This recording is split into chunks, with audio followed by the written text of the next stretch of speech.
യുഎയിൽ പരിസ്ഥിതി ക്വാറന്റൈൻ നിയമങ്ങൾ കർശനമാക്കുന്നു. വംശനാശ ഭീഷണി നേരിടുന്ന ജീവജാലങ്ങളെ സംരക്ഷിക്കുന്നതിനും നിയമവിരുദ്ധ കടത്തുകൾക്ക് തടയിടുന്നതിനുമായാണ് പുതിയ നടപടി. കുറ്റകൃത്യം ചെയ്യുന്നവർക്ക് 20 ലക്ഷം ദിർഹം പിഴയും 4 വർഷം വരെ തടവ് ശിക്ഷയും ലഭിക്കും. 22 വർഷത്തിന് ശേഷമാണ് രാജ്യത്തെ കാർഷിക മൃഗസംരക്ഷണ നിയമങ്ങളിൽ ഇത്രയും വലിയ പരിഷ്കാരം നടപ്പാക്കുന്നത്. യുഎയുടെ ജൈവ മേഖല സംരക്ഷിക്കാൻ ലക്ഷ്യമിട്ടാണ് കാലാവസ്ഥാ വ്യതിയാന പരിസ്ഥിതി മന്ത്രാലയത്തിന്റെ പുതിയ നടപടി. വംശനാശ ഭീഷണി നേരിടുന്ന ജീവികളെയും സസ്യങ്ങളെയും അനുമതിയില്ലാതെ രാജ്യത്തേക്ക് കൊണ്ടുവരുന്നതിനും യുഎ വഴി കടത്തുന്നതിനും കർശന നിരോധനം ഏർപ്പെടുത്തി. നിയമവിരുദ്ധമായി കടത്തുന്ന ജീവജാലങ്ങളെ കണ്ടുകെട്ടും. മൃഗങ്ങളിലൂടെ പകരുന്ന രോഗങ്ങളെ തടയാൻ 45 വർഷം പഴക്കമുള്ള വെറ്റിനറി ക്വാറന്റൈൻ നിയമങ്ങളും പരിഷ്കരിച്ചു. ഇറക്കുമതി ചെയ്യുന്ന എല്ലാ മൃഗങ്ങൾക്കും ഉൽപ്പന്നങ്ങൾക്കും അതിർത്തികളിൽ കർശന ആരോഗ്യ പരിശോധന നിർബന്ധമാക്കി.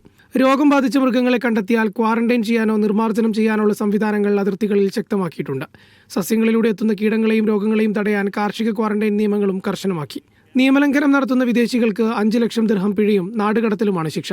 അതേസമയം കാർഷിക ഗവേഷകർക്കും പുതിയ സസ്യയിനങ്ങൾ വികസിപ്പിക്കുന്നവർക്കും 25 വർഷം വരെ നിയമപരമായ പരിരക്ഷ ഉറപ്പാക്കാനും മന്ത്രാലയം തീരുമാനിച്ചു. Media 1 Dubai.